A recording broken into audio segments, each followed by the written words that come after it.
y a beaucoup de choses que Dieu montre aux gens qui ne se réalisent jamais. Parce qu'ils n'intègrent pas cela à l'intérieur d'eux, par une méditation constante, par une étude, par une recherche des moyens de réalisation.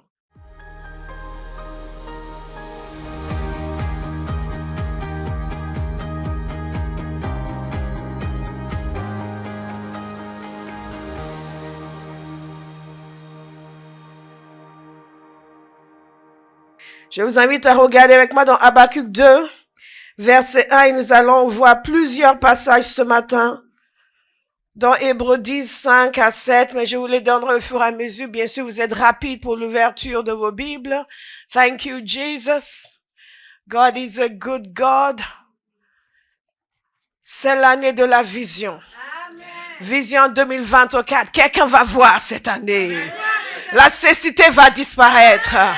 Tout ce que Dieu a prévu pour votre existence vous sera révélé. Amen. Tout ce que vous êtes censé savoir, vous allez savoir. Amen. Nous sortons de la cécité et de l'ignorance. Nous allons commencer à voir comme Dieu voit, comme Dieu veut que nous voyions. Amen. Hallelujah. God is a good God. Et ceci est très important. Pendant que je préparais cela, je me disais, Père, pourquoi je viens enseigner sur la vision? Maintenant, nous sommes sur le fait que tu es notre Père. Et le Seigneur a commencé, pendant un temps de prière, à me montrer que un des composants essentiels de cette vie comme enfant de Dieu, c'est de partager la vision de Dieu. C'est d'épouser la vision de Dieu, recevoir la vision de Dieu. C'est pour cela que le titre de ce message, c'est recevoir la vision de Dieu. Recevoir la vision du Père. Recevoir la vision du Père. Nous avons vu comme exemple, que notre exemple, comment est-ce que nous vivons pleinement cette réalité d'enfant de Dieu. Ce n'est pas juste en mots ou en texte, mais ça devient non seulement une révélation, mais une expérience quotidienne. Et un des moyens par lesquels nous y arrivons, c'est justement en calquant nos vies sur la vie de Jésus.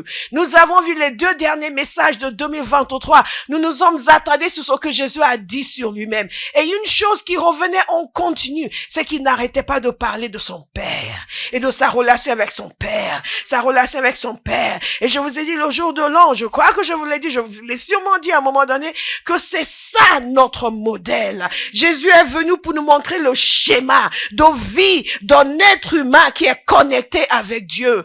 Comme il était connecté au Père, nous sommes censés être connectés au Père. Il vivait par le Père, nous vivons par le Père. Il vivait pour le Père, nous vivons pour le Père. Et il est venu sur terre pour accomplir la vision du Père. Nous vivons sur terre pour accomplir la vision du Père. Il est fondamental parce que nous sommes toujours en train de demander à Dieu de régler telle situation dans nos vies. Mais la situation fondamentale, celle de la dissonance entre nous et Dieu, n'est pas souvent réglée. De l'écart entre notre pensée et sa pensée, de l'écart entre nos objectifs et ses objectifs, de l'écart entre ce que nous poursuivons et ce que lui poursuit. Habakkuk a eu une phrase très intéressante concernant la vision. Parce qu'il a vu une situation dans laquelle se trouvait son peuple. Et il demandait au Seigneur de parler, de montrer. Et c'est un homme très sage, parce que très souvent nous demandons juste au Seigneur de faire ce que nous voulons qu'il fasse. Mais ceux qui sont sages savent qu'ils doivent d'abord demander au Seigneur ce qu'il pense. Demander au Seigneur de nous ausculter, d'ausculter la situation et de nous révéler ce qui est sur son cœur. Quelle est sa vision à lui? Qu'est-ce que nous sommes censés poursuivre? Qu'est-ce que nous sommes censés désirer? Qu'est-ce que nous sommes censés croire? Beaucoup de gens vont recevoir des impressions dans tel, parfois des démons, et vont les présenter au Seigneur. Nous voulons recevoir les impressions du Seigneur. Amen. Et il a une phrase très très puissante ici, où dans Habakkuk 2, verset 1, il dit ceci: je veux être à mon poste et me tenir sur la tour. Je veux veiller pour voir ce que l'Éternel me dira et ce que je répliquerai à mes reproches. L'Éternel m'a répondu. Ce sera le témoignage de quelqu'un. Vous allez pouvoir le dire aujourd'hui et toute cette année, vous allez pouvoir le dire. L'Éternel m'a répondu. Quelqu'un ne sait pas que je suis en train de prophétiser. Parce que trop souvent, il y a la confusion. Les gens, oui, je ne sais pas, je comprends pas, je n'arrive pas. Parfois, une situation qui dure depuis 20 ans et ils ne savent toujours pas. Ok, Abba House, vous allez savoir. Il dit, l'Éternel m'a répondu. Dites, l'Éternel m'a répondu. Amen. L'Éternel m'a répondu. Je vous ai dit que quand j'ai commencé cette série sur connaître Dieu comme son Père, sous l'instruction formelle du Seigneur, j'avais l'intention de faire ce que je fais d'habitude, des enseignements très schématisés, 1, 2, 3, 4, 5, 6. Et le Seigneur a commencé à me dire, tu vas aller plus dans le sens du prophétique.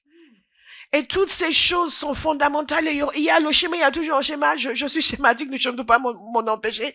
Mais dans tout cela, il y a des choses qui vont être déclarées et vous devez les recevoir. Amen. Alléluia. Amen. Vous devez les recevoir. Amen. Donc je dis sur quelqu'un aujourd'hui que l'Éternel vous répond. Et vous répondra toute cette année. Amen. Et votre témoignage sera l'Éternel m'a répondu. Amen. Vous pouvez le dire déjà, l'Éternel m'a répondu. Parce que comme je vous ai expliqué, cette vie, c'est une vie.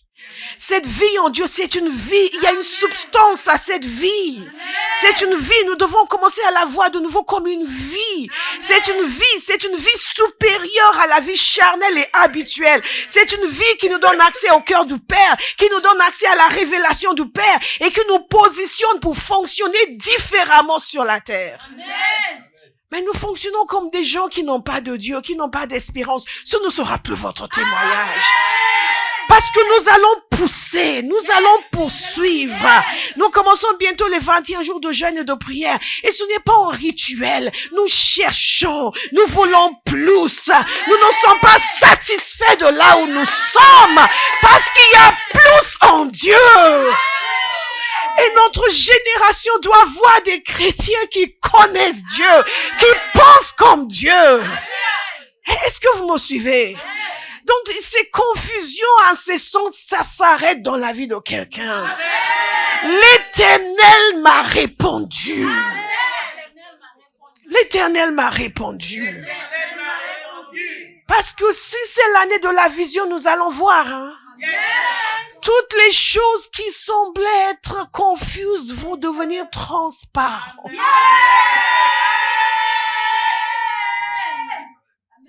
Nous y tenons. Nous y tenons. L'Éternel m'a répondu et a dit, mets la vision par écrit. Grave-la sur des tables, afin qu'on la lise couramment. En effet, c'est encore une vision qui concerne un moment fixé. Elle parle de la fin et ne mentira pas. Si elle tarde, attends-la, car elle s'accomplira. Elle s'accomplira certainement. Dites certainement. Certainement. Alléluia. Donc il m'a répondu. J'ai reçu. Je la garde. Et elle s'accomplira. Certainement. Dites à quelqu'un certainement. Certainement. Certainement. Une des choses aussi sur lesquelles le Seigneur m'a reprise l'année dernière, c'était le fait que je n'enseignais pas assez sur la foi. Ce qu'il faut savoir, certains connaissent cette histoire, c'est que quand le Seigneur m'a appelé, un des domaines majeurs, il m'a demandé d'être concentré par rapport à ma vie, mon appel et aussi les enseignements, c'est au niveau de la foi. Et j'avoue que je ne l'ai pas assez fait. Je l'ai reconnu devant le Seigneur. Je l'ai reconnu. Et cette année, nous allons avoir des enseignements. Amen. Parce que mon juste vivra par sa foi. Amen. Et Habakkuk était en mesure de regarder tout ce qui n'allait pas aux alentours, tout ce qui n'allait pas, tout ce qui était compliqué, tout ce qui était dit, tout ce qui pour lui était problématique dans la situation de son peuple. Et il était en mesure de croire. Et si vous lisez jusqu'à la fin du livre, vous allez être étonné par l'expression de sa foi. En dépit de ce qu'il voyait autour. Si nous allons toucher cette nation et les nations comme nous désirons le faire et comme Dieu veut que nous le fassions, nous devons être des hommes et des femmes qui voyons la vision de Dieu, qui gardons la vision de Dieu avec la certitude qu'elle s'accomplira. Amen. Et nous continuons dans la foi. Et nous maintenons la tête haute et nous avançons dans la foi. Et tout ce que nous voyons, nous croyons que cela va s'accomplir. Tout ce qui nous donne de faire, nous faisons avec la certitude que ça ne peut que fonctionner. Dites à quelqu'un, quelque chose que Dieu a prévu pour ta vie cette année, ça ne peut que fonctionner. Alléluia. Dites-le avec conviction, ne le dites pas juste comme ça parce qu'on vous a dit de le dire.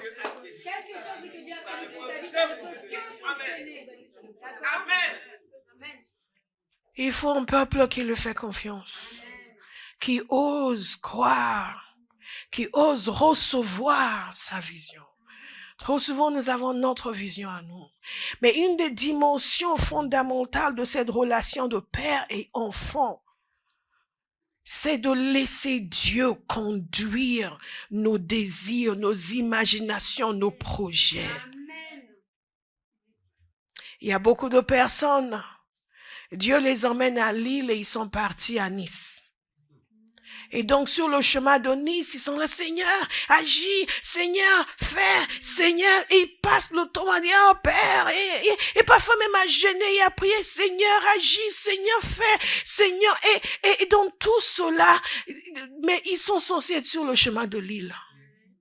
Mais ils ont préféré leur vision à la vision de Dieu.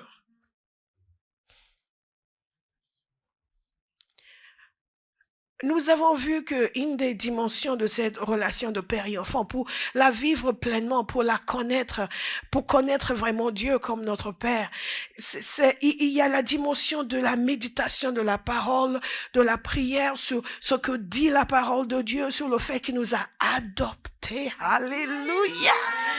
Ah, c'est cavalé possible. Et méditer et en recevoir la révélation. Mais il y a aussi la dimension de ce que Dieu attend de nous. Parce que nous n'allons pas devenir, nous sommes devenus. Si vous êtes venus à Christ, vous êtes devenus. Vous pouvez ne pas l'expérimenter parce que vous n'en avez pas la révélation, mais vous l'êtes déjà. Donc il y a cette dimension de ce que Dieu, le Saint-Esprit va nous révéler au fur et à mesure que nous méditons, que nous cherchons à connaître. Nous allons parler de chercher tout à l'heure. Mais il y a aussi cette dimension de l'attitude que nous allons avoir vis-à-vis du Seigneur, que nous allons maintenant commencer à nous comporter comme de véritables enfants de Dieu. Amen. Alléluia. Et nous savons comment un enfant est censé se comporter vis-à-vis de son père. Et un des aspects essentiels dans cette relation de père et enfant, ce qui doit venir de nous, c'est d'être à l'écoute du Seigneur. Et de chercher à recevoir sa vision, épouser sa vision. Quand on parle de vision, c'est l'image d'un avenir qui est gravé sur votre cœur et qui devient votre poursuite. Vous me suivez? C'est une vision claire de l'intention divine. Le jour de l'an, je vous ai parlé de l'intention divine. Je vous ai parlé du fait que notre prière, nous ne recevons pas de Dieu juste parce que nous prions. Nous recevons de Dieu parce que nous prions selon son intention. Nous lui demandons ce qu'il a promis de faire. Et l'exemple que je vous donne toujours, c'est de ne pas demander le mari de la voisine parce que vous ne l'aurez pas. Donc la prière à elle seule n'est pas suffisante. Il faut que la prière soit conforme à la vision de Dieu. Alléluia. La vision vient de Dieu et cette vision, son objectif c'est de parfaire notre existence et de nous impliquer dans les projets divins. Je vous dis toujours, l'objectif de Dieu c'est Dieu et la volonté de Dieu. Et nous trouvons à l'intérieur de cet objectif. Parce que cette relation avec Dieu est tellement personnelle et personnalisée, nous avons l'impression que l'objectif de Dieu c'est nous. Et l'objectif de Dieu, c'est notre bonheur. Notre bonheur est réalisé dans l'accomplissement des objectifs de Dieu. Ce n'est pas son objectif. Vous me suivez? Notre bonheur est une grâce qui est accordée dans le cadre de la réalisation de ses objectifs. Est-ce que vous comprenez ce que je suis en train de dire? Et parce que nous n'avons pas ce soubassement théologique, nous perdons souvent en passant à côté des choses qui comptent vraiment pour le Seigneur. Est-ce que vous voulez savoir ce qui compte pour le Seigneur? Le Seigneur lui-même.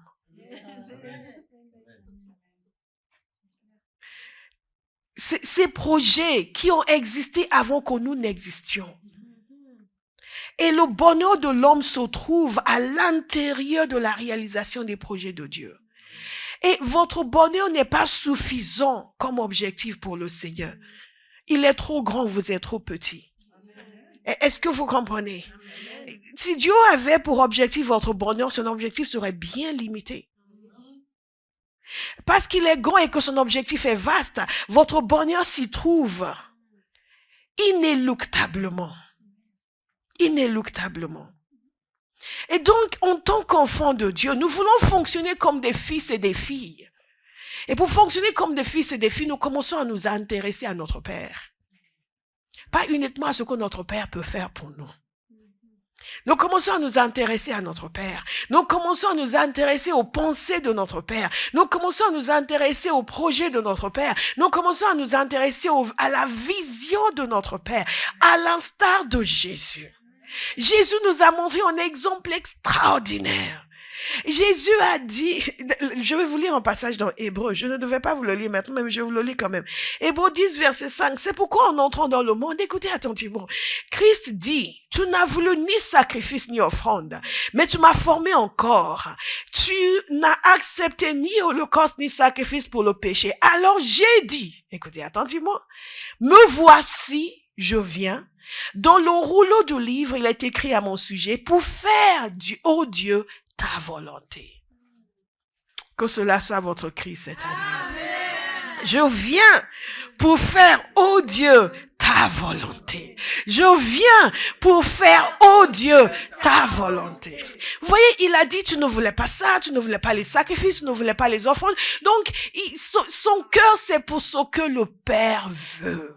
On ne peut pas dire que nous sommes les enfants de Dieu. Nous voulons vivre pleinement cette relation d'enfant. Et tout ce que nous attendons, c'est qu'il s'occupe de nous, qu'il nous bénisse. Nous avons vu que ça va de soi. Parce qu'il est notre Père. Mais un véritable enfant va s'intéresser à ce qu'il veut. Jésus a dit, tu ne voulais ni sacrifice, ni offrande. Si je posais la question aujourd'hui à Olive pour dire, qu'est-ce que Dieu ne veut pas? Elle doit pouvoir me dire, non, je sais que le Dieu ne veut pas ça, ne veut pas ça, ne veut pas ça. Et ce ne sera pas, il ne veut pas les frères qui ont des moustaches. Parce que parfois, quand les gens parlent de ce que Dieu ne veut pas, c'est toujours pour attaquer un autre chrétien. C'est pour montrer que ceux-là, ils ont tout faux. Oui, mais le Seigneur ne demande pas ça. Hein? Il ne demande pas ça. Et c'est toujours pour protester contre quelque chose ou contre quelqu'un. C'est pour affirmer leur désir à eux. Mais ce n'est pas de ça qu'il s'agit. Parce que ce que nous voyons ici, ce n'est pas Jésus qui essayait d'affirmer son désir. C'est Jésus, au contraire, qui a fait preuve d'une abnégation totale, qui a mis de côté ses prérogatives. Et qui a accepté de se donner. Quelqu'un va se donner à Dieu cette année. Quelqu'un va se donner à Dieu cette année. Et il a dit, voilà ce qui a été écrit me concernant. Je viens, ô Dieu, pour faire ta volonté. Tu as préparé encore pour moi. En fait, tu as préparé un sacrifice réel. Le type de sacrifice que tu veux. Les sacrifices et les offrandes, des boucs, des béliers. En fait, tu ne voulais pas. Et tu as accepté qu'il le fasse moi, mais ce n'est pas vraiment ce que tu veux. Est-ce que vous voyez une clé de cela dans cette marche de fils et de filles avec le Seigneur? Beaucoup de gens se contentent de donner à Dieu le minimum ou d'accepter ce que Dieu permet sans que ce soit ce que Dieu veut vraiment. Est-ce que vous me suivez? C'est pour cela que nous voulons aller pousser jusqu'aux limites pour dire, oui, mais c'est pas un péché. Vous allez voir des gens, ils vont faire des choses qui sont un peu limites. Ils essaient de voir jusqu'où ils peuvent aller avant d'être sanctionnés par Dieu. Et pour eux, ça, c'est marcher avec le Seigneur. Donc, c'est une question de règles. On va pousser, oui, mais c'est pas un péché. Il y a un serviteur de Dieu qui disait qu'il était en Australie. Il y avait des serviteurs qui buvaient et qui argumentaient à la télévision que, boire de l'alcool, ça va, c'est juste ne pas s'enivrer. Et ils se moquaient de lui parce qu'il ne buvait pas. Je ne savais pas que le jour viendra, on se moquera des serviteurs de Dieu parce qu'ils ne boivent pas d'alcool. Ils se moquaient de lui parce qu'il ne buvait pas. Et eux, ils essaient de définir jusqu'où, c'est vraiment extraordinaire, c'est un peu comme les pharisiens, ils essaient de définir jusqu'où on peut boire, combien de verres est-ce qu'on peut boire avant qu'on ne commence à se sentir un peu. Et souvent, nous sommes comme ça dans notre marche avec Dieu. C'est que nous poussons jusqu'aux limites. On va faire jusqu'au moment où il va vraiment s'énerver. Là, on s'arrête. Mais Jésus a montré que ce n'est pas ça la vie d'un enfant de Dieu. Un enfant de Dieu, c'est celui qui cherche ce que Dieu veut vraiment. Qui ne fait pas ce que Dieu tolère, mais ce que Dieu désire. Vous me suivez? Ça, c'est l'amour. Ça, c'est l'amour. Donc, recevoir cette révélation de Dieu comme Père demande que nous décidions, nous aussi, de nous comporter comme des enfants. Alléluia. Et Jésus a dit, tu ne voulais ni sacrifice ni offrande. Tu as préparé encore pour moi. En d'autres termes, tu as préparé le véritable sacrifice que tu voulais, moi. Et j'ai accepté cela. Et donc, je viens pour faire ta volonté. En d'autres termes, Jésus a reçu la vision du Père. Et il est venu l'accomplir. Et il est venu l'accomplir. Et il est venu l'accomplir. Quelqu'un cette année va recevoir la vision du Père. Amen. Sa vision globale pour le monde. Sa vision globale pour votre vie. Amen. Sa vision globale pour votre église. Amen. Sa vision particulière dans toutes les différentes situations. Amen. Alléluia. Amen. Il dit, je viens au Dieu pour faire ta volonté. Amen. Jésus est notre exemple. Il nous montre le schéma. Et la vision donne l'inspiration. Lorsque la vision est claire, il y a une inspiration pour poursuivre. Pour poursuivre. Elle nous donne la capacité d'accomplir la destinée et les objectifs divins.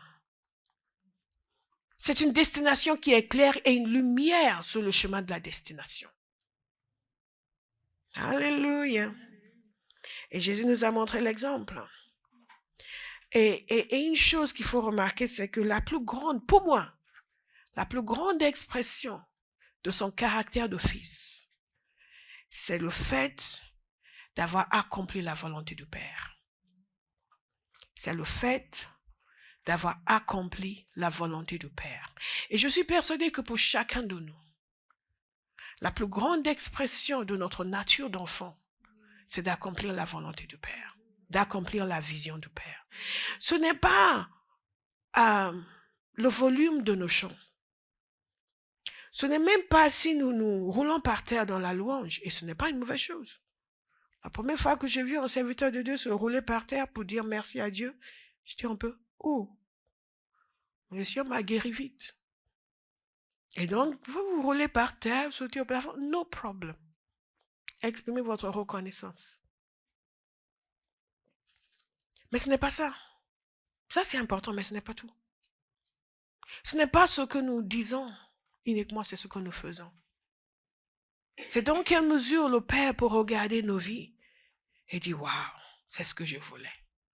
Ce sera votre témoignage cette année. C'est ce que je voulais. C'est ce que je voulais. C'est ce que je voulais. C'est ce que je voulais. Il est essentiel pour nous de ne pas nous constituer en problème pour Dieu. De ne pas vivre comme des gens que Dieu doit tolérer. Que Dieu doit supporter parce qu'il est amour. Parce que bon, nous sommes nés de nouveau, donc la grâce nous couvre. Je ne parle pas de la perfection, mais je parle du cœur qui désire ce que désire le Père. Qui reçoit sa vision, qui est en constante communication avec lui. Vous savez, parfois les gens pensent que tout ce qu'il faut, c'est juste dire, et les gens disent, oui, mais après je vais demander pardon. Ça, c'est pas un enfant. Ça, c'est une peste. Hein? Ça, c'est une peste. Ça, c'est pas un enfant. Un véritable enfant veut donner plaisir à son Père. Quelqu'un va dire, je vais donner plaisir à Dieu. Et je vais avoir le cœur pour lui donner du plaisir. Que l'Éternel crée ses désirs à l'intérieur de nous. Amen. Alléluia. Très souvent, quand nous parlons, nous trahissons notre manque de cœur pour le Père. Tout est nous, nos idées, nos pensées, nos croyants, nous pensons. Nous ne nous arrêtons même pas pour demander qu'est-ce que Dieu pense. Et Jésus est venu pour faire ce que le Père voulait. Pour accomplir la vision du Père. Nous vivons en réalité. Que ce soit notre expérience ou pas, L'objectif du Père, c'est que nous accomplissions sa vision sur la terre. Je vous assure. Ce n'est pas que nous passions un bon moment ou que nous soyons heureux. Nous serions infiniment plus heureux au ciel. Si tout ce que Dieu voulait, c'était notre bonheur, dès que nous nous convertissons, il nous tuera. Il n'y a pas de gens malheureux au ciel. Il n'y a pas de gens déprimés au ciel. Il n'y a pas de gens malades au ciel. C'est le seul but de Dieu. Et il n'y a pas de gens pauvres au ciel. Vous pensez qu'il y a des gens pauvres au ciel? Non. Ok. Toutes ces choses derrière lesquelles nous courons sur terre et qui sont pour nous des objectifs, ne sont pas les objectifs de Dieu pour nous. Ce sont des effets secondaires. Mais ce ne sont pas ces objectifs parce que si c'est tout ce qu'il voulait pour nous, il nous emmènera au ciel. C'est pour cela que quand un chrétien meurt, Dieu n'est pas triste. Bon, nous sommes tristes parce que la famille, mais Dieu n'est pas triste parce qu'il sait qu'ils viennent auprès de lui, ils seront infiniment meilleurs. Est-ce que vous me suivez? Donc parfois les gens, Seigneur, pourquoi tellement et on va se séparer. Non. Dieu n'est pas en train de pleurer. Dieu ne pleure jamais le décès d'un chrétien. Il ne pleure pas et certainement pas le décès d'un chrétien. Donc, quel est son objectif? Si ce n'est pas pour nous rendre heureux, pour nous donner un bon mari, pour nous donner beaucoup d'argent, si ce n'est pas son objectif, tout cela, ce sont des effets secondaires. Tout cela fait partie de ses bénédictions, ses promesses, mais ce n'est pas son objectif. Ça veut dire que nous devons pouvoir dire, comme Jésus, tu as préparé encore pour moi. Je viens, ô Dieu, pour accomplir ta volonté. Je viens, ô Dieu, pour accomplir ta volonté. Je viens, ô Dieu, pour accomplir ta volonté. Je viens, ô Dieu, pour accomplir ta volonté. Parce que nous sommes censés rester sur terre pour faire des choses que nous ne pouvons pas faire si nous sommes au ciel. Nous ne sommes pas censés rester sur terre pour poursuivre des choses qui nous sont données facilement au ciel. Vous comprenez? Parce que si c'est que ça, nous partirons pour être avec lui. Là, on aura tout. Donc, si nous sommes ici, c'est pour accomplir la vision du Père que nous ne pouvons pas accomplir si nous n'étions pas là. Il y a des choses que les saints qui nous ont précédés au ciel ne peuvent pas faire. Ils ne peuvent pas annoncer l'évangile. Ils ne peuvent pas.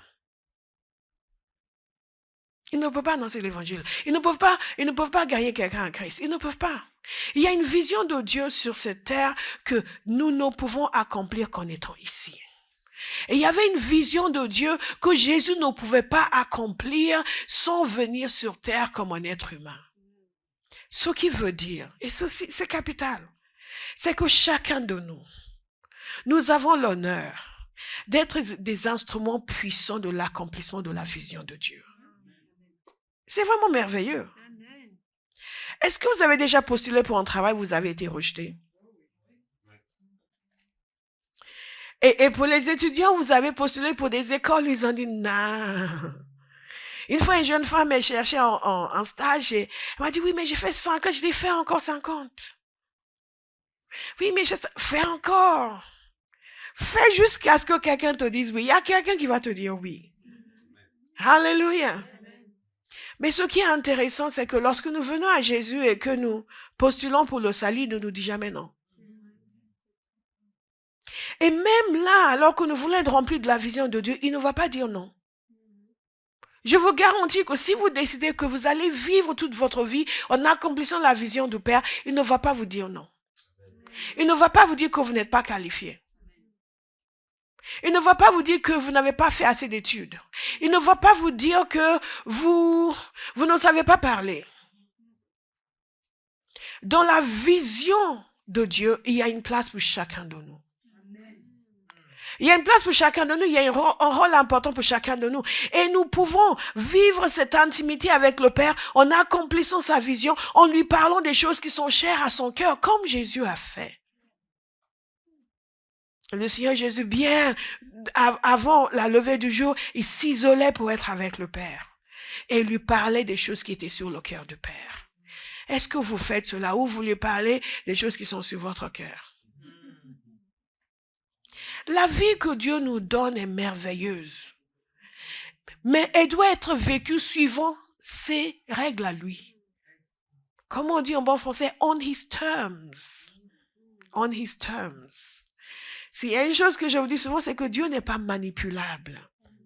Il est l'ancien des jours. Il existait avant nous, il existera après nous. Et il a défini des choses qui sont immuables. Et que nous ne pouvons pas changer, mais nous pouvons nous y adapter. Nous pouvons nous y ajuster. Et en nous y ajustant, nous trouvons le bonheur. Donc, il a été envoyé comme le Fils et il nous envoie comme des fils. Quand je dis fils, je parle de filles aussi. On n'était pas, filles, pasteur. Jésus a été envoyé comme un fils et Jésus nous envoie comme des fils. Suivons le même schéma que lui. Le même schéma de cœur à cœur avec le Père. Alléluia. Comment est-ce que la vision est communiquée? Nous disons, oui, c'est bien, nous voulons la vision de Dieu. Nous voulons la vision de Dieu. Mais comment est-ce que nous la recevons? Il y a beaucoup de gens qui disent, oui, mais moi, j'ai rien reçu parce que l'apôtre Paul a eu une lumière. Moi, j'ai jamais vu de lumière. Une fois, j'ai vu une lumière, je pensais que c'était quelque chose et après, j'ai vu que je n'avais pas éteint au salon.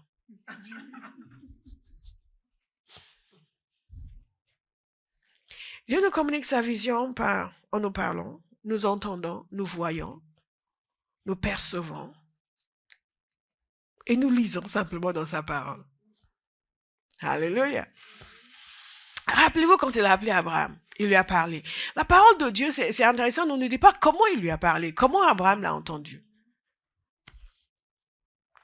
Il nous a dit simplement qu'il lui a parlé. Et je me souviens quand je grandissais dans le prophétique et que même avant d'entrer dans le ministère prophétique, parce que Dieu m'a fait la grâce de vouloir plus. Et quand je lisais, je méditais sur Abraham, je me dis, mais sous l'ancienne alliance, il était capable d'entendre tout ça. Moi aussi, je suis capable d'entendre. Et ce qui est le plus saisissant, c'est Moïse. Je ne sais pas si vous avez réfléchi longuement à cela, comme moi, mais tous les détails que Dieu lui a donnés sur la construction du tabernacle. Et je me demandais à l'époque, mais comment il a fait? Et je lisais tous ces détails. Nous avons des chrétiens aujourd'hui qui ne savent pas ce qu'ils sont censés faire. Qui ne savent pas ce que Dieu veut. Et à chaque fois que quelqu'un me dit qu'il ne sait pas ce que Dieu veut, et il veut que je prie parce qu'il faut que le Seigneur lui parle. Non, c'est pas le Seigneur qui n'a pas parlé. Parce que le Seigneur a l'habitude de parler. Et quand on commence vraiment à l'entendre, au bout d'un moment, on dit, mais Seigneur, tu es loquace. Il a l'habitude de communiquer. Dieu est un Dieu qui communique. Donc quelqu'un va dire, je vais recevoir pleinement la vision de Dieu. Alléluia. Abraham a reçu pleinement la vision de Dieu. C'est notre Père dans la foi. Il ne pouvait pas croire s'il ne savait pas. Et en plus, il n'avait pas de Bible. Nous avons une Bible. Et dans les pages de ce livre, Dieu nous parle. Et il nous parle sans arrêt. Sans arrêt. Et parfois, quand vous commencez à bien écouter le Seigneur, à porter, non pas seulement à l'écouter parce que vous avez rencontré Pierre, vous voulez savoir si c'est lui. Ou si c'est Jean, ou si c'est Philippe, ou si c'est Thibaut, ou si c'est... Je dis, mais pourquoi autant de garçons? Enfin, ça... Et là, les gens veulent entendre, et après ils veulent nous dire, ah, c'est Thibaut, pasteur, c'est vraiment lui. Tu es sûr que c'est lui ou c'est son compte bancaire? Et ils pensent que là, ils vont entendre. Ils commencent à entendre des choses étranges. Parce qu'ils n'ont pas consacré leur vie à entendre Dieu. Consacrez votre vie à entendre le Seigneur. Montrez au Seigneur qu'il a de la valeur à vos yeux et donc il est votre Père. Quand on a un Père, on veut l'entendre. Je vous ai expliqué là, le jour de l'an comment quand j'étais gamine, je voulais toujours apprendre des choses des adultes. Et donc contrairement aux traditions, ils m'ont laissé moi. J'étais la seule enfant qui pouvait rester avec les adultes. Les autres, on les envoyait, va jouer. Mais moi, je restais là, j'écoutais parce que je voulais apprendre. J'écoutais. Et la même attitude, c'est la même attitude que j'ai envers le Seigneur. Je veux qu'il parle. Qu'il parle. Parce que quand on a un minimum d'humilité, on se rend compte qu'on ne sait pas grand-chose. On ne sait pas grand-chose. On a vraiment besoin de savoir ce que Dieu sait. Et donc, quand vous montrez au Seigneur que vous voulez entendre, vous allez commencer à entendre. Amen. Alléluia. Dieu sait communiquer et il communique avec nous avec une facilité déconcertante. Vous allez commencer à entendre. Amen. Alléluia. Amen. Abraham l'a entendu. Il a entendu parler avec beaucoup de détails. Il lui a dit de quitter son pays. En plus, il lui a dit des choses qui demandaient une action radicale. Radicale. Et pour prendre des décisions radicales, il faut une écoute réelle et il faut être sûr d'avoir entendu. Parfois, lorsque les gens me disent, je pense que je suis appelé, je ne suis pas sûr, moi je ne comprends pas. Parce que quand Dieu m'a appelé, j'étais sûr. Je n'étais pas volontaire, mais j'étais sûr. Je vous assure, Dieu communique. Et donc on écoute, on veut écouter. Genèse 12, verset, je vous donne quelques exemples. Verset 1, l'Éternel dit à Abraham, quitte ton pays, ta patrie et ta famille, et va dans le pays que je te montrerai. Quitte ton pays, quitte ta patrie, quitte ta famille. Il a reçu la vision de Dieu. Il a reçu la vision de Dieu. Et aussi, il voulait entendre. Qui veut entendre? Parce que parfois, nous avons si peu confiance en Dieu que nous sommes persuadés que ce que nous voulons est meilleur que tout ce qu'il pourrait nous dire. Donc, Seigneur, montre-moi, montre-moi. Amen, alléluia. Après, oui, mais le Seigneur m'a montré que tu es sûr. Oui. Mais tu es vraiment sûr que c'est... Comment ça, est-ce que je suis sûr? Et tout le temps, toujours sur la défensive. Dis, j'ai confiance en mon Père. J'ai confiance en mon Père. Ce qui me dira, sera bon pour moi. Sera bon pour moi. Alléluia. Amen. J'ai confiance en mon Père. J'ai confiance en mon Père. Et Abraham avait confiance en lui. Il a accepté de changer radicalement de vie parce qu'il a reçu la vision de Dieu. La difficulté avec la génération dans laquelle nous sommes, c'est que nous avons formé les chrétiens à attendre de Dieu d'aller dans le sens de ce que eux veulent. Nous avons formé les gens à vouloir, Seigneur, 1, 2, 3, 4, 5, 6, bénis, donne, bénis, donne, bénis, donne, bénis, donne, bénis, donne. Nous ne l'avons même pas consulté. Nous venons juste l'informer. Et il y a certaines générations avant nous qui avaient compris que Dieu était le maître. Et donc, nous vivons à son service et nous vivons pour son plaisir. Et donc, il peut venir nous dire des choses qui vont aller à l'encontre de ce que nous pensions, mais que parce que nous sommes soumis à Dieu, nous allons dans son sens. Aujourd'hui, nous avons une génération qui attend de Dieu qui valide leur choix. Si vous voulez que Dieu valide votre choix, vous n'allez pas recevoir la vision de Dieu. Pourquoi tout ce silence? Si vous voulez que Dieu valide vos choix, vous n'allez pas recevoir la vision de Dieu. Il y a quelqu'un dans ma famille qui disait à ses enfants dernièrement, on m'a dit qu'il a dit à ses enfants, quelqu'un qui a été particulièrement obtus, refusant tout conseil, toute sagesse, et qui a fait beaucoup de choses, et sa vie, bon. Et il disait dernièrement à ses enfants, ne faites pas comme moi. Ne faites pas que ce que vous avez envie de faire. Écoutez les conseils. Je dis, waouh. Il aurait été bien qu'il y a 40 ans, 30 ans, il suive ce conseil lui-même. Ce ne sera pas votre témoignage. Amen. Vous n'allez pas arriver en âge avancé et commencer à dire aux jeunes de l'église, il faut pas juste faire ce que tu as envie de faire. Il faut pas demander à Dieu de valider tes choix. Il faut pas gaspiller ta vie. Ne fais pas comme moi. Il faut demander au Seigneur de te communiquer sa vision. Il faut accepter tout ce qu'il te demande. Vous allez le savoir aujourd'hui. Amen. Et vous allez vivre cela aujourd'hui. Amen. Alléluia. Alléluia.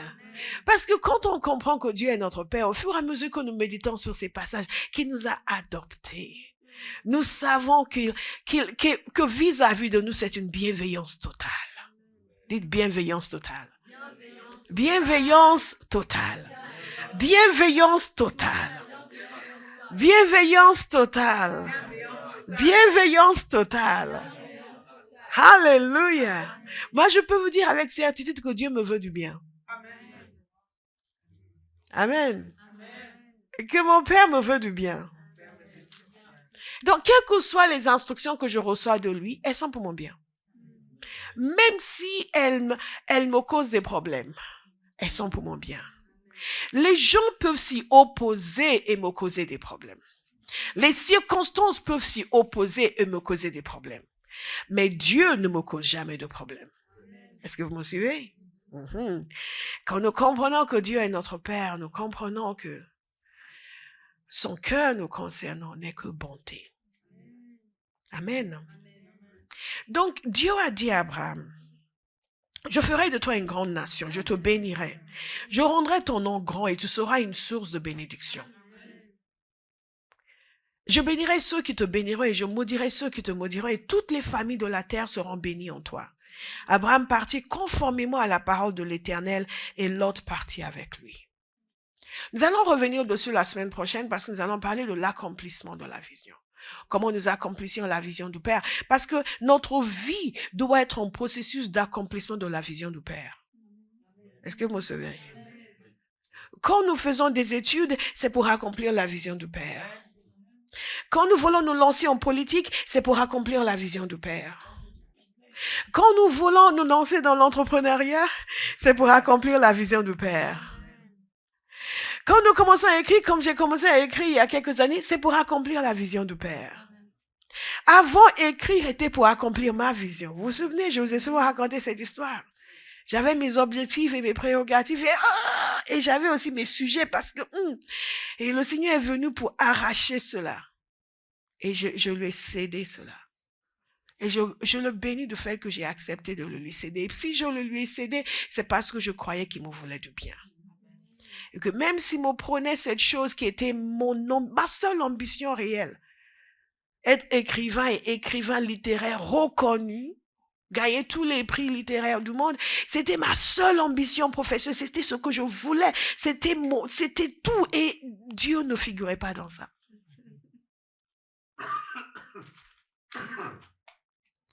Et quand il a exigé, si j'ai pu accepter de laisser cela, c'est parce que je croyais que même si ça fait mal, je sais que fondamentalement, Dieu me veut du bien. Alléluia. Nous allons voir ce que ça change dans nos vies, mais nous le voyons au fur et à mesure. Parce que si vous n'êtes pas convaincu qu'il vous faut du bien, vous allez lui résister en continu. Même quand il va communiquer sa vision, vous allez faire l'inverse, vous allez dire, non, je ne pars pas. La parole nous dit qu'Abraham est parti. Et nous lisons cela, nous pensons que c'était facile pour lui de juste prendre ses affaires. Ah, good, on s'en va, yes, Lot, yeah. Non. Ça a dû être un déchirement, ça a dû être douloureux, ça a dû être difficile. La vision était devant lui, mais il y avait des choix à faire qui n'étaient pas nécessairement faciles. Il a entendu, dites il a entendu. Moi aussi je vais entendre. Dieu va parler et je vais entendre. Il va utiliser le moyen qu'il veut et je vais entendre. Je vous parlais tout à l'heure du fait parfois on a l'impression que Dieu est loquace parce qu'il utilise tous les moyens. Il va vous conduire à parler avec quelqu'un, la personne va dire quelque chose, ça va résonner dans votre cœur. Vous savez comment que, oh Seigneur! Vous lui posiez une question la veille, et tout d'un coup vous commencez à méditer sur la parole de Dieu, vous dites, va lire tes passages, et vous ne savez pas qu'il y a quelque chose qui vous attend. Vous allez lire le passage et tout, donc c'est la réponse. Dieu parle. Amen. Et vous allez entendre. Amen. La vision sera claire. Nous serons sensibles à la voix de Dieu et aux impressions que Dieu donne. Alléluia. Quand le petit devait faire son choix de cursus scolaire, je lui ai dit quoi faire, comment il devait prier et que Dieu allait lui montrer. Et Dieu lui a montré. Il lui a montré pourquoi, parce qu'il y tenait. Il y tenait, il voulait vraiment savoir. Je suis sûre qu'il y a des choses qu'il a demandées depuis qu'il n'a pas vu parce qu'il n'y tient pas. Quand vous êtes décidé à entendre, à recevoir la vision de Dieu et à suivre, vous allez entendre. Parce que Dieu tient à ce qu'on entende. Alléluia. Alléluia. Et il nous dit des choses et nous montre des choses. On entend et on voit. On entend et on entend et on voit. On entend et on voit. Dieu communique sa vision. Il a communiqué sa vision à Joseph. En plus, Joseph ne cherchait rien. Il vivait juste sa petite vie de fils préféré. Et Dieu a commencé à lui montrer des choses. Il n'était pas nécessairement très sage dans la manière de raconter ça à ses frères. Mais il a vu. Dites, je vais voir. Je vais voir. Je vais voir. Il a vu. Il a vu. Et nous voyons à tous les niveaux. Je me souviens, il y a de longues années de cela, j'avais participé à la création d'une église et je n'étais pas le responsable, je n'étais pas le pasteur. Mais le Seigneur m'a montré ce qu'il voulait faire. J'ai vu clairement ce qu'il voulait faire avec cette église. Je l'ai vu clairement. Et il m'a montré ce qu'il voulait faire à Paris. Un jour, je marchais dans le 12e, je revenais d'une réunion de prière, les réunions qu'on avait fait pour commencer l'église, et je marchais, je rentrais chez moi, j'habitais à l'époque à la place de la Nation, paf, et mes yeux se sont ouverts. Et j'ai commencé à voir. J'ai commencé à voir des appartements illuminés, les cellules de prière dans les appartements, dans tous ces appartements parisiens. Je commençais à voir des gens se rassembler, des louanges qui fusaient. Tout. Je commençais à voir. Et c'était wow. C'était une autre dimension. Est-ce que vous me suivez? C'était comme si j'étais transportée dans une autre réalité. Ce n'est pas quelque chose que je commençais à me dire, ah tiens, ici on va, ici on a... Non. Juste paf, en un instant, j'ai commencé à voir.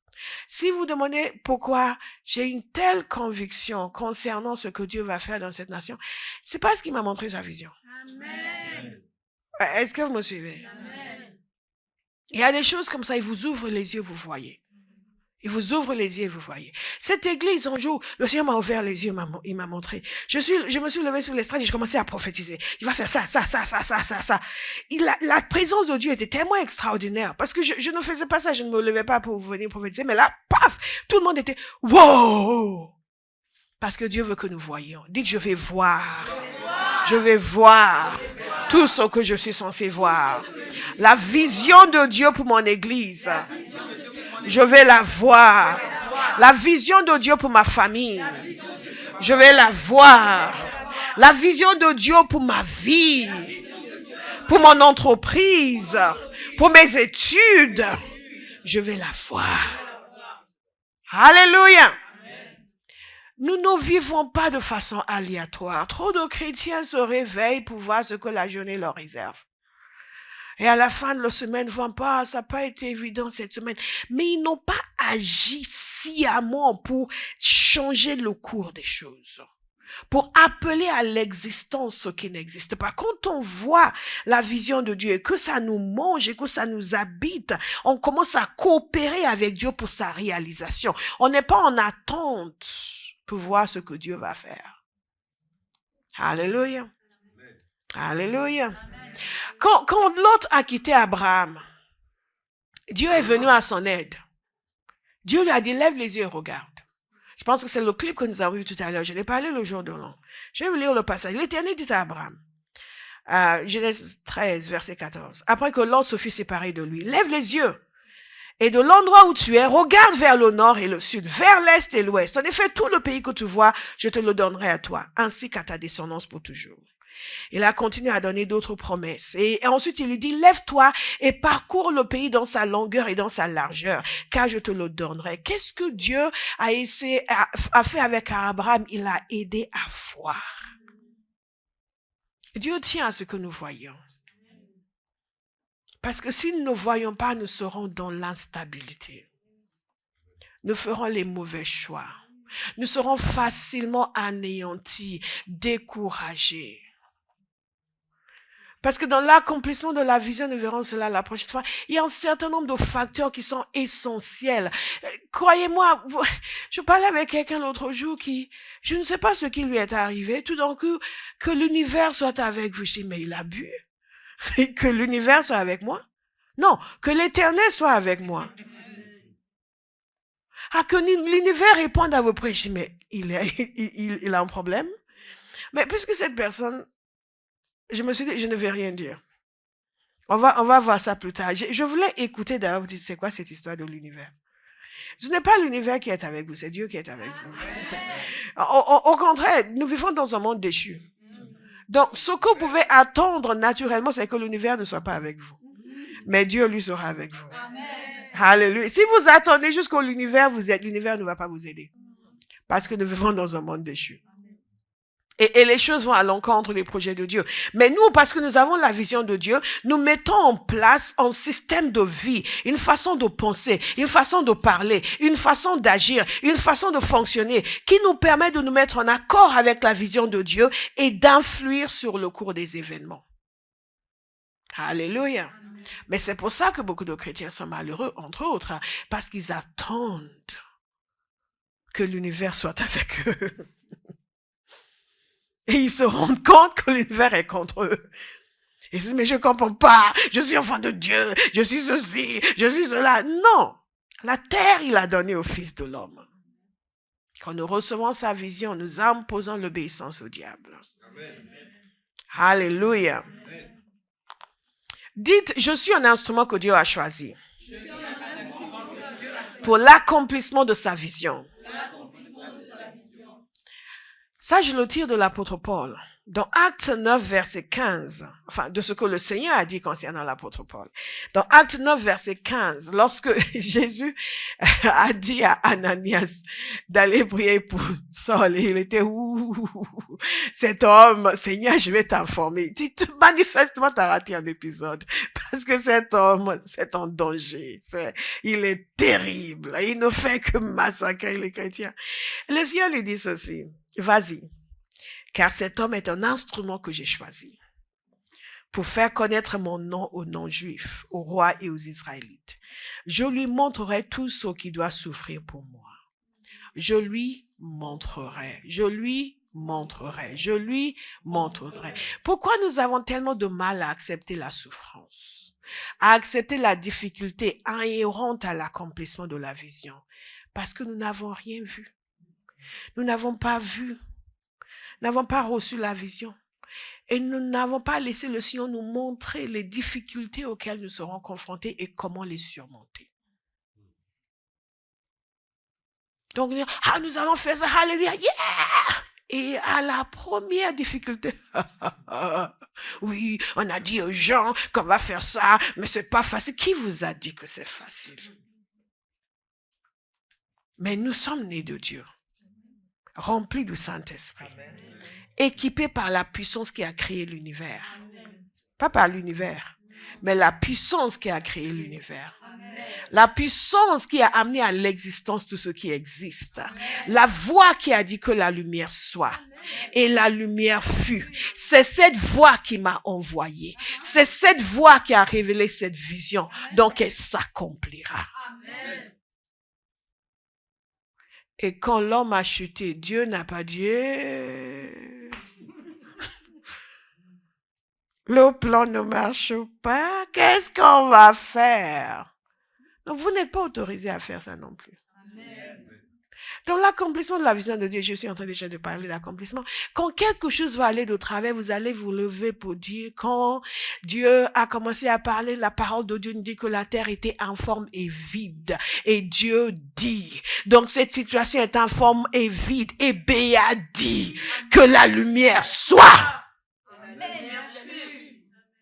Parce que nous agissons comme notre Père. Alléluia. Nous entendons, nous voyons. Mais ce que nous entendons et ce que nous voyons doit nous amener à désirer.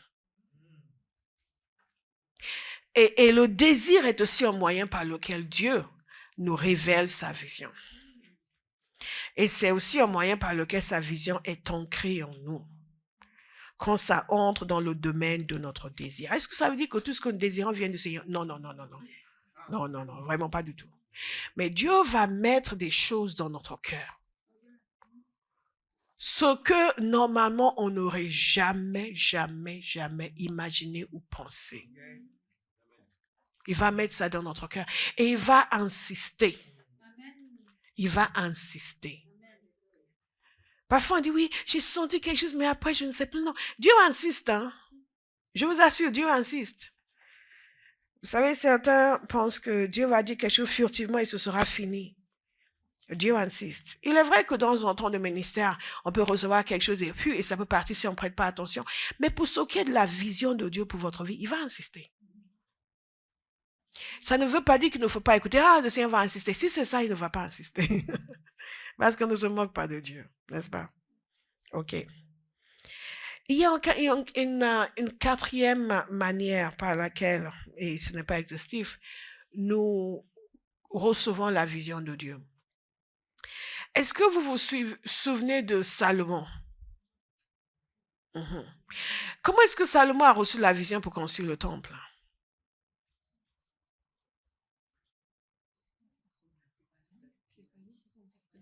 Exactement, c'est son père. Il y a des contextes où la vision va nous venir à travers quelqu'un d'autre. Je ne parle pas de ce que vous allez faire de votre vie, mais quand vous faites partie d'un ensemble, vous faites partie d'une église, vous faites partie d'un groupe, la vision va vous venir à travers quelqu'un d'autre. Mais vous avez toujours la possibilité de recevoir la confirmation. Alléluia. Salomon n'a pas entendu de Dieu directement qu'il devait construire le temple. Son père voulait construire le temple et Dieu a dit, c'est ton fils qui va le faire. C'est David qui a reçu la vision pour Salomon. Alléluia. Et Salomon a suivi. Je prie pour vous que dans toutes les circonstances où la vision vous sera communiquée à travers quelqu'un d'autre, vous ayez la sensibilité et la soumission pour suivre. Amen. Alléluia. Amen. Beaucoup de gens passent à côté d'opportunités que Dieu leur donne parce qu'ils n'ont pas la sensibilité pour suivre la personne à qui Dieu a communiqué la vision. Ils n'ont pas la sensibilité pour suivre. Et ils ne reconnaissent pas que Dieu a communiqué la vision à cette personne. Et que c'est une grâce pour eux d'y participer. Alléluia. C'est vraiment quelque chose d'extraordinaire parce qu'il a entrepris cet énorme projet. Et la vision est venue à travers son père. Dieu a dit à son père, tu ne vas pas le faire, c'est ton fils qui va le faire. Donc Salomon, son père lui a dit, c'est toi qui vas construire le temple. Il a dit, d'accord. Une des choses que je dis toujours au Seigneur, c'est, je te donne carte blanche. Je dis oui d'avance. Tu n'as même pas besoin de me demander si je veux. Je veux. Tout ce qui est sur ton cœur, je veux. Tout ce que tu me demanderas jusqu'à la fin de mes jours, c'est oui. Parce que parfois, quand notre relation avec le Seigneur est encore, il va nous demander. Et il y a un point où on dit au Seigneur, tu n'as pas besoin de me demander. Considère que je suis d'accord. Et ça, que ce soit une vision qui va me révéler personnellement ou à travers quelqu'un d'autre, dès lors où ça vient de lui, je suis d'accord. Alléluia. On n'a pas de temps à perdre à contester. Il est notre Père. Il nous aime. Il est bienveillant. Nous vivons pour lui. Nous vivons par lui. Nous vivons en lui. Nous ne pouvons pas avoir une volonté autre que la sienne. Donc nous coopérons avec lui pour tuer toute velléité de rébellion en nous. Seigneur, je suis d'accord. Je te donne carte blanche. Alléluia. Et donc nous sommes en mesure de discerner. Aujourd'hui, il y a toute une industrie de critique et de condamnation dans le monde chrétien, sur le web. Et les gens, ils ne savent pas quelle vision Dieu a donnée à quelqu'un et ils n'ont pas la sensibilité pour percevoir. Ils jugent tout, ils attaquent tout, ils critiquent tout. Mais quand vous épousez pleinement la vision de Dieu, même quelque chose qui n'est pas votre affaire, quelque chose que Olive va faire, Dieu va vous révéler. Ça, c'est la vision que je lui ai donnée. Occupe-toi de tes affaires.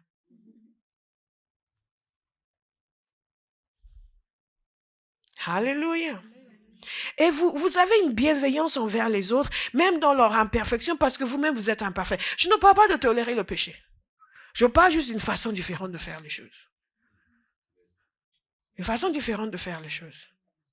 Là, je ne parle en rien du péché. On ne valide pas le péché. Non, non, non, non, non, non, non, non.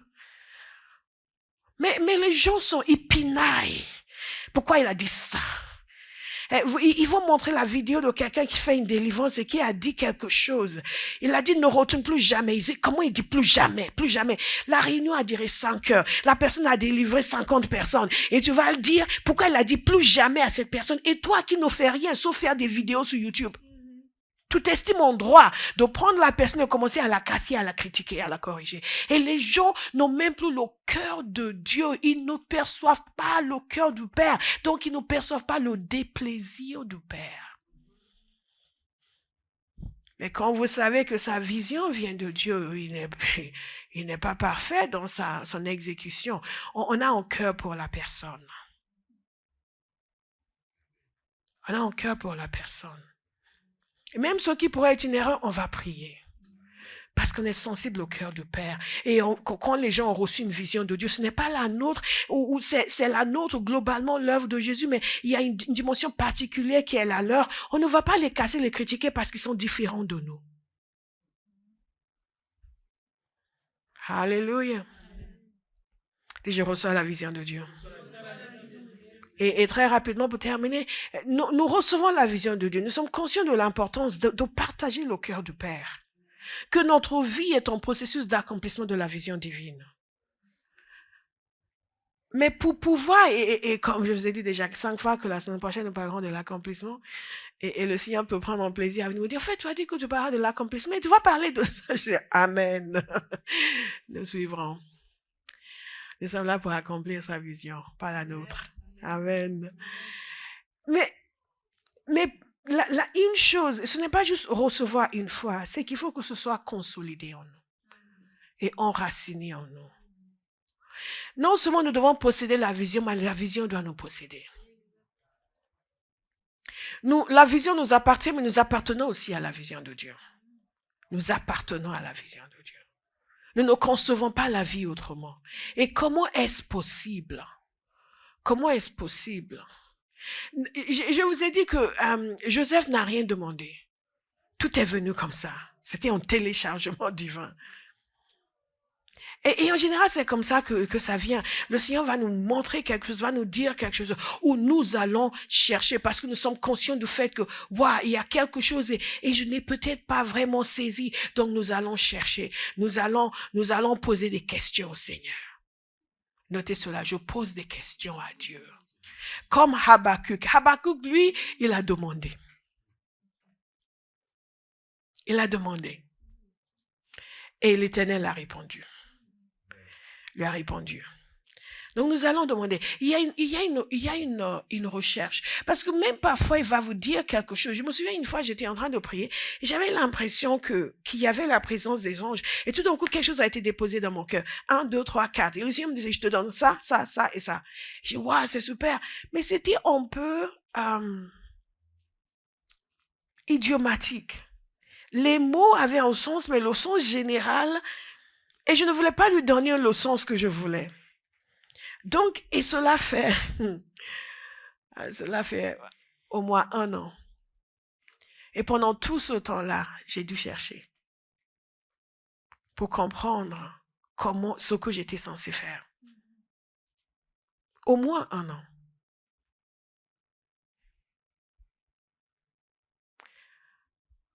C'était ce matin que j'ai compris.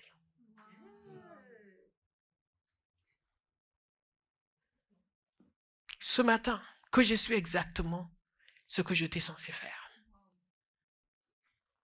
Et je l'ai su parce que je me suis entendue commencer simplement à parler avec le Seigneur. Hier soir, j'ai eu une visitation. J'ai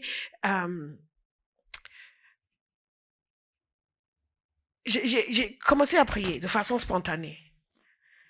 Et j'ai même ri avec le Seigneur parce qu'il y a des fois, je vais prier et je n'arrive pas à parler. Le Seigneur dépose des choses et j'ai là, oui, yes Lord, yes Lord, yes Lord, yes Lord. Et de temps en temps, je dis, oui Seigneur, je n'ai pas besoin de parler tant que tu parles. Moi, j'ai des choses à apprendre de toi, tu n'as rien à apprendre de moi. Mais hier soir, tout d'un coup, paf, j'ai commencé à parler et à prier. Et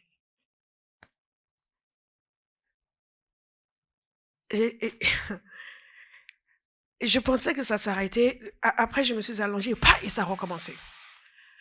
Et là, il y a eu une visitation, quelque chose de très puissant en esprit, des choses très, très puissantes, des éclaircissements sur beaucoup de choses. Et ce matin, comme un fleuve, c'est sorti. Et c'était tellement simple, je dis, wow, enfin, enfin, je sais quoi faire. Je sais comment entrer dans ça. Enfin. Vous savez, Dieu est Dieu. Nous sommes des humains. C'est un privilège d'avoir une relation avec lui. Mais les choses de Dieu se cherchent, se poursuivent. Nous sommes trop distraits. Nous avons trop de choses autour de nous, trop de choses en tête.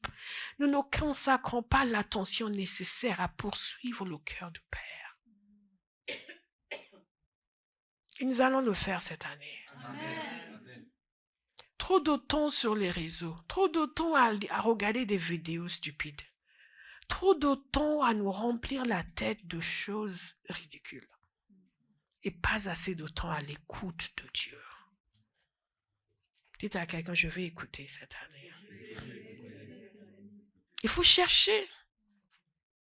Chercher. Et dire, Seigneur, je suis encore là. Hein. Tu sais ce que tu as montré là? Et la manière dont cette révélation était venue au début, c'était tellement fort. Vous auriez pensé que le lendemain, waouh! Non, il a fallu que je cherche. Il a donné la vision. Mais comment entrer dans cela? Comment rendre cela réalité? Il a fallu que je cherche. Dites, je vais chercher. Je vais chercher. Vous savez, Dieu parle, il se donne, il donne, il s'ouvre. Mais les secrets de Dieu ne sont pas donnés aux indifférents. Vous me suivez? Parce que les choses de Dieu sont précieuses. C'est secret. C'est pour ça qu'il y a des gens qui disent, oui, mais il m'avait montré ça et j'ai rien vu venir. Tu n'as pas cherché. Parce que Dieu ne va pas venir vous montrer plein de choses et après dire, ah, débrouille-toi, je suis parti en Chine. Non. Mais il va attendre que vous veniez, que vous vous humiliez, que vous montrez votre dépendance. Et que vous veniez comme un enfant, papa, montre-moi. Papa, je n'ai pas encore compris. Papa, enseigne-moi ça. Il dit pas, oui, mais bon, moi, de toute façon, moi, je priais, hein. Et comme s'il tenait tête au Seigneur. Je dis, mais regardez les gens qui n'ont aucune révélation. Vous êtes qui? Il est l'Éternel. C'est une grâce qui nous communique sa vision. Dites, je reçois la vision de Dieu. Et je vais chercher tout ce que je dois savoir. Il faut, j'ai utilisé ici un mot en anglais, probe. Vous faites une investigation, une recherche approfondie. Et il n'y a pas de superficialité dans cette affaire. Quand la réception est trop superficielle, la réalisation ne sera pas au rendez-vous. Le moindre problème, on abandonne. La moindre difficulté, on laisse tomber. Enfant, tu vas chercher. Amen. Alléluia. Alléluia. Alléluia. Je pense que c'est la mode des foulards. Nous cherchons et nous réfléchissons. Même si vous recevez la vision avec un éclat de lumière, vous n'allez pas l'accomplir avec un éclat de lumière. Vous allez l'accomplir avec beaucoup de réflexion. Alléluia. En approfondissement. Parce que ce n'est pas juste que ça vient, ça doit être gravé en nous. On fait participer tous ces processus internes. Et vous savez, Dieu a dit à Josué que la parole ne devait pas s'éloigner de sa bouche. Il a dit à Josué que quand le peuple, à Moïse, que quand le peuple allait entrer dans la terre promise, il devait écrire la parole de Dieu sur les linteaux. Vous vous souvenez? Il devait mettre ça sous leurs yeux. Si vous voulez accomplir la vision de Dieu, elle doit être visible en permanence. Vous y pensez, elle vous habite. Elle est devant vos yeux. Vous la méditez en continu. Ce n'est pas, oui, le Seigneur nous a donné un mandat pour utiliser le web pour toucher 20 000 personnes tous les mois. Et on ne se souvient même pas. Ah, je pense que c'est 20 000, non, c'est 10 000, non, je pense que c'est 5 000. Je pense que c'est le web. Non, c'était pas le web, c'était la vidéo, c'était ceci. Ça, c'est une vision qui ne va pas se réaliser. Est-ce que vous me suivez? Dieu travaille avec notre coopération. Et notre coopération, c'est que nous devons laisser la vision nous posséder. Et être totalement gravé dans notre être. Quand on vous réveille là, il me dit, oui, effectivement, le Seigneur m'a mandaté pour faire ça et ça. Je dis, mais qui te parle? Ah bon, tu m'as pas demandé? Tellement ça vous habite. Il y a certaines choses, je vous dis que je les prie tous les jours. Vous allez vous dire, ben, comment est-ce qu'elle les prie tous les jours? C'est pas parce que je les prie consciemment, c'est parce que je les ai tellement mangés que je les prie en continu. Vous savez? Nous allons manger cette vision. Amen. Tout ce qui va nous révéler comme vision, nous allons la manger. Nous allons la dévorer. Nous allons la graver en nous. Ce n'est pas parce que nous l'avons vue ou entendue une fois qu'elle est vraiment devenue réalité en nous. Et il faut qu'elle devienne réalité en nous. Il faut qu'elle devienne réalité en nous. Beaucoup de gens qui ne suivent pas la vision de Dieu, ce n'est pas parce que Dieu n'a pas parlé. C'est parce qu'ils n'ont pas assez prêté attention. Dites à quelqu'un, prête attention. Prête attention. Je termine avec quelque chose qui m'a beaucoup impacté. Papa Yodepo il a construit une université qui aujourd'hui est la meilleure université privée, enfin la meilleure université je crois, du Nigeria est parmi les meilleures au monde. Et ça en l'espace d'une quinzaine d'années, je crois une vingtaine d'années. Il a reçu la vision du Seigneur et ils ont aussi une deuxième université. Il a reçu la vision du Seigneur pour construire cette université. Il avait la vision. Mais ensuite, il a passé du temps à étudier toutes les grandes universités au monde, sur tous les continents. Il les a étudiées de fond en comble. Il a étudié la création de ces universités, le fonctionnement de ces universités. Et il a travaillé longuement. Et à partir de là, il a pu mettre en place un système pour son université qui a assuré un essor foudroyant ou fulgurant. Lorsque Dieu nous donne une vision, ce n'est pas parce qu'elle est spirituelle qu'elle doit être superficielle. Et que notre attitude doit être superficielle. Ce qui fait que la vision de Dieu ne se réalise pas pour beaucoup, c'est la superficialité de leur approche et l'absence d'investissement dans l'intégration de la vision et dans tout ce qu'il fallait pour l'accomplir.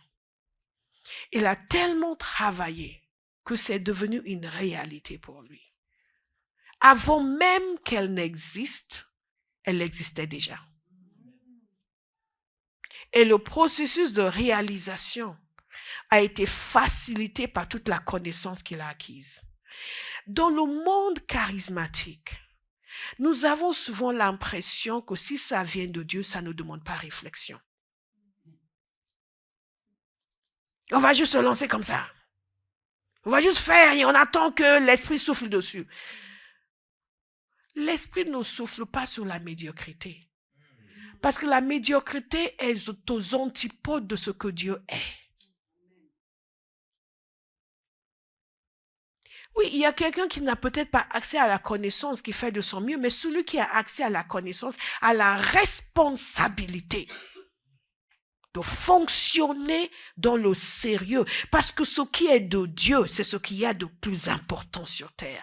Et ça demande l'implication de toutes nos capacités et un développement maximal de nos capacités. Nous verrons cela la semaine prochaine. Mais il y a beaucoup de choses que Dieu montre aux gens qui ne se réalisent jamais. Parce qu'il n'intègre pas cela à l'intérieur d'eux par une méditation constante, par une étude, par une recherche des moyens de réalisation.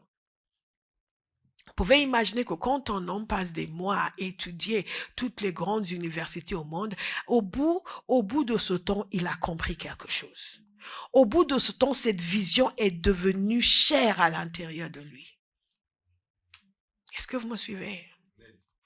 Nous voulons que toute la vision du Père s'accomplisse à travers nous. Et nous voulons que le Père sache que tout ce qui vient de lui a de la valeur à nos yeux. Et ce qui se passe lorsqu'on se donne cette peine, c'est que nous sommes remplis d'enthousiasme. Plus nous méditons, plus nous étudions, plus nous cherchons. Là, ce que le Seigneur m'a montré, après avoir cherché, étudié, j'ai compris. Dieu lui-même m'a tellement parlé entre-temps, mais de celui-là, pas encore, il m'avait pas encore parlé. Mais je continue à chercher. Et c'est comme si on a noyé de lumière une pièce sombre, inondée. Quand j'ai compris, je dis, wow, Lord. La solution est dans la compréhension de la vision. Beaucoup d'entre nous demandons aussi, donne-moi la solution pour ça, pour ça, pour ça. Mais il y a une vision qui vous a donné, qui ne vous habite pas encore. Et c'est à l'intérieur de cela qu'il y a la solution. Et cela donne un enthousiasme extraordinaire. Donne la compréhension et vous garantit la direction. Et vous permet de surmonter toute adversité. Parce que non seulement vous avez reçu la vision, mais vous l'avez dévorée.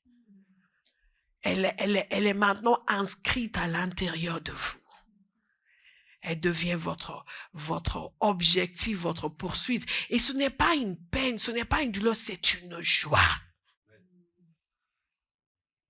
Ne vous contentez pas juste de savoir ce que Dieu veut.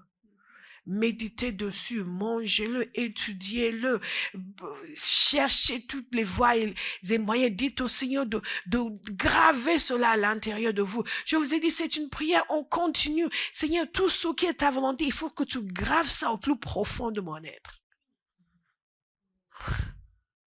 Là d'où viennent les désirs, grave cela. Ça ne doit pas être dans ma tête. Uniquement, ça doit être à l'intérieur de moi.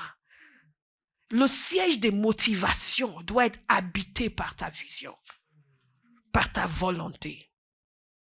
Tout mon être doit être colonisé par tes désirs. Est-ce que vous me suivez? Amen. Et c'est à partir de là qu'on peut fonctionner de père et enfant. Et ce que Dieu veut, c'est ce que vous voulez. Le Seigneur a-t-il dit, ah oui, notre vision. Pensez à l'apôtre Paul. Il était tellement un avec la parole de Dieu et il parlait de mon évangile. Mon évangile. La vision de Dieu, c'est ma vision. C'est pour ça que si Béa ne l'accomplit pas, moi je saute dedans pour l'accomplir. Pourquoi? Parce que c'est ma vision. C'est la vision de mon Père. C'est pas si elle veut pas moi non plus. Ah, si, moi, je fais, moi. Elle veut pas y aller, j'y vais, Seigneur. Tu veux quelqu'un pour aller à Besançon, elle veut pas y aller, j'y vais. Alléluia. Parce que c'est la vision de mon Père, donc elle est la mienne. Si elle me dit, ah, moi, je vais pas aller. Moi, je veux.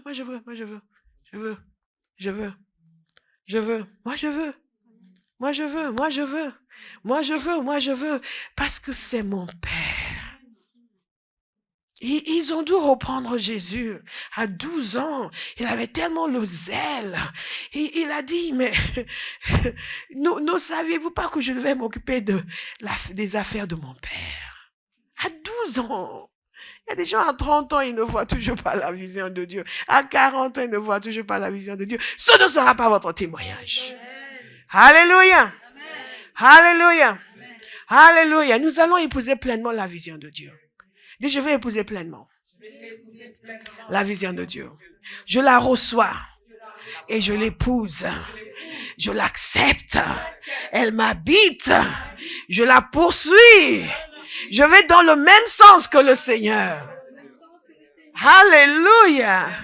C'est quelque chose d'extraordinaire. Votre temps de prière, ce n'est pas, Seigneur, pardonne-moi ceci, pardonne-moi cela. Ce n'est pas, mais Seigneur, mais je veux pas.